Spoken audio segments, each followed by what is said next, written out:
구독과 좋아요는 사랑입니다.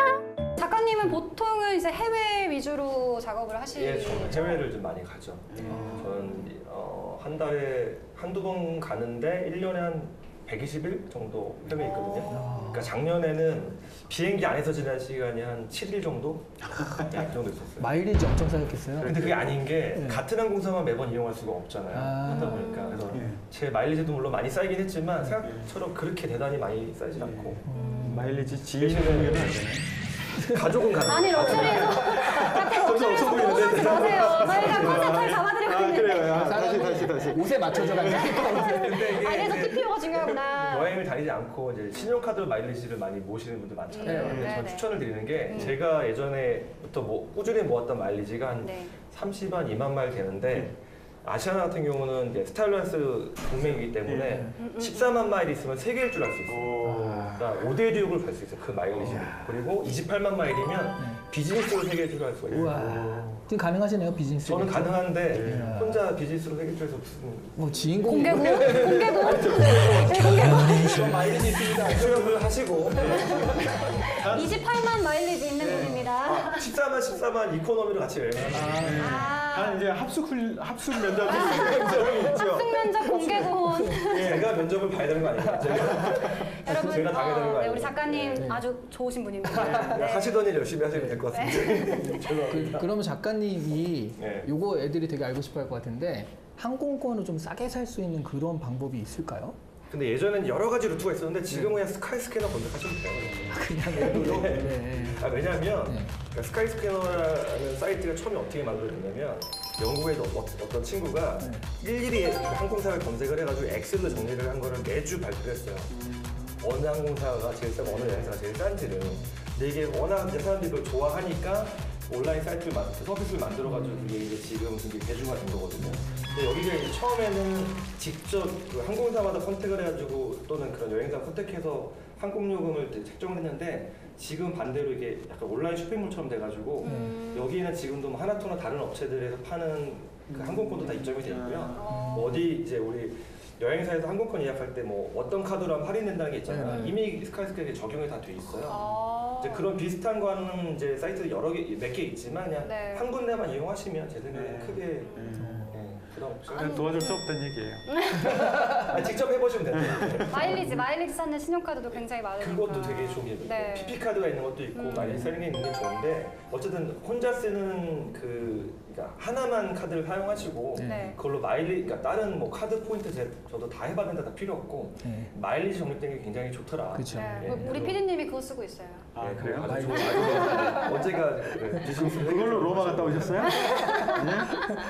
여기서 마일리지 좀 떼주면 좋겠다. 그렇죠. 네. 네, 스카이스캐너 얘기했으니까 네, 하나 네. 더 얘기를 드리자면 사실 여행지를 그냥 선택을 하고 가는 경우도 있지만 이번에 이게 뭐 이렇게 시간이 좀 다음 주에 남아가지고 어디 가고 싶은데 딱 막상 갈 데가 없잖아요. 근데 땡처리. 예, 땡처리 항공권 하는 사이트도 있고요. 또 스카이스캐너 같은 경우는 그냥 목적지를 적지 않고 날짜만 입력하면 예, 가격별로 정렬해서 우와. 우와. 그래서 제가 다음 주 주말에 어디 가고 싶다 해서 딱 네. 서치를 하면 뭐 도쿄부터 해서 쭉 나오거든요. 그러면 이제 최저가는 뭐 9만 원, 8만 원 갈 수 있는 게 있기 때문에 그런 것도 한번 여행해 보시면 취준생분들 시간 잠깐 났을 때 네, 여행하고 진짜 좋을 것 싶으시면 같아요. 좋은 것 같아요. 네, 연수라고 말하고 여행이라고 쓴다. 이런 주제가 있습니다. 유학하고 해외 연수를 다녀온 취준생들이 자소서와 면접에서 저지르는 오류들에 대해서 저희가 도대체 무슨 얘기? 연수라 말하고 여행이라 쓴다. 이런 친구들 많이 봤어요. 이거 난독증 아니에요, 그냥? 이게 그러니까 연수라고는 예. 말은 하는데 네. 자소서에 보면 해외 연수에 그 지원서에 해외 연수 다녀왔습니다. 1년 뭐 이렇게 되는데요. 우리 기업에 있어 보셔서 이제 또 그 출장을 가 보면 한국에서 연수 와 있는 아이들을 자주 볼 기회가 있지요. 많이 보죠, 많이. 예, 가 보면 아이들이 일단 그 영어를 해요. 네. 이름 부를 때까지만. 엘리, 리사 이렇게 부르고 그 다음부터 계속 한국말로 해요. 네.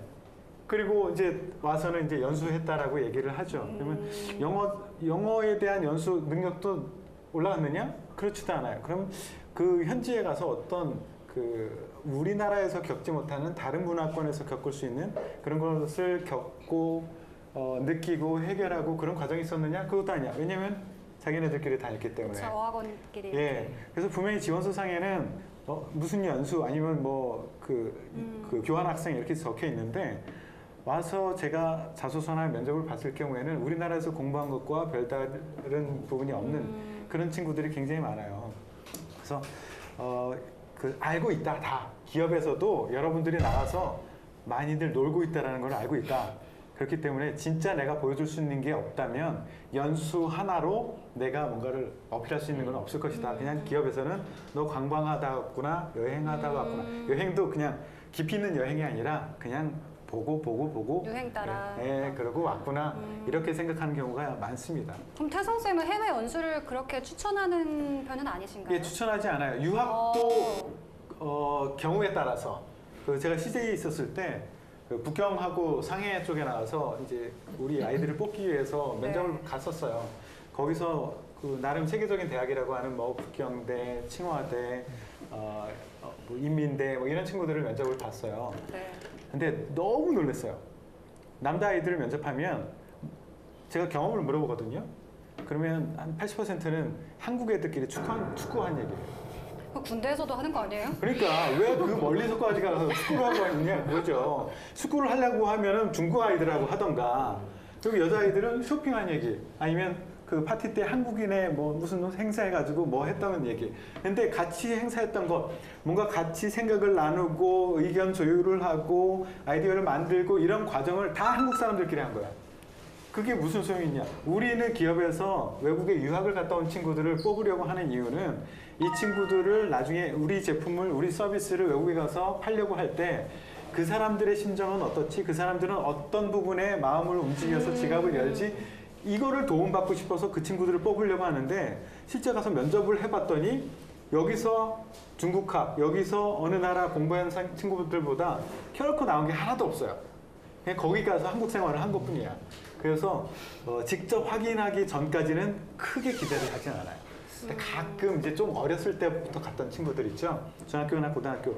이런 친구들은 좀 현지인들하고 섞이는 경우들이 많이 있어서 그런 친구들을 유심히 보고, 네. 대학 때 갔던 친구들은 면밀히 검토하려고 해요. 일단 유학했다고 해서 무조건 얘는 글로벌 역량이 있을 거다 이렇게 믿진 않아요. 한번 확인해 보자. 이 정도 수준이다. 네. 근데 연수에 대해서는 기업에서 이미 안 쳐준 지 좀 됐잖아요. 네. 그 얘기하신 대로 뭐 저런 그 논란이 그러니까 지들끼리 이런 것도 있고, 또 하나는 지금 얘기하신 얘들을 뽑아서 이쪽 현지 사정을 잘하는 애들을 뽑으려고 하는데 지금은 현지 채용으로 가는 것 같아요. 그러니까 여기서 해가지고 이들을 보내는 게 아니라 현지 채용을 하고 한두 명만 보내고 누구요? 한두 명 네, 보내고, 그러니까 굳이 여기서 이쪽을 알 필요가 없이 현지인들을 가지고 이제 현지 회사를 설립하는 추세다 보니까 네. 더더욱 해외 연수는 요즘에 가장 필요 없는 스펙으로 애들이 뽑고 있는 것 중에 하나거든요. 아 근데 제 주변에 또 많이 간단 말이죠. 네. 그러니까 가지 말라고 해도 꼭 가더라고요. 근데 약간 그런 거 있는 것 같아요. 애들이 한번 이 기회에 이런 핑계로 나가보자. 안 그러면 뭐 내가 이렇게 도움되니까 라고 하면서 해외 연수 한 번 가면 2천만 원 깨지잖아요. 네, 근데 그런 것들 도움이 되는 연수들이 가끔 보이는 것이 있긴 해요. 그쪽 가서 인턴 생활을 하는 경우들이 있어요. 아, 네. 현지 업체에서 인턴 생활을 하면서 개고생을 하고 오는 거죠. 이 차이 때문에. 예, 우리나라 사람들은 대부분 열심히 일해요. 가면 굉장히 열심히 일하는데 그 열심히가 방향이 잘못됐을 수도 있는 경우가 있거든요. 이 사람들이 생각하는 그 생각의 방향이, 문화가 다르기 때문에 나는 열심히 했지만 그쪽에서 보기에는 왜 이러지? 효과가 없는데 이렇게 받아들일 수가 있거든요. 그래서 현지에 나가서 일을 해볼 수 있는 기회를 갖는 인턴, 현지 인턴 하는 그런 것들은 기업에서 유심히 봐요. 그래, 나가서 뭐 했니? 거기서 어떤 일이 있었니? 이런 것들을 꼼꼼히 묻는 경향이 있어요. 아니 근데 해외 가서 인터까지 할 정도면 굳이 국적 안할 것 같은데 제 생각에. 걔네들은 한국에서 잘한 애들이에요.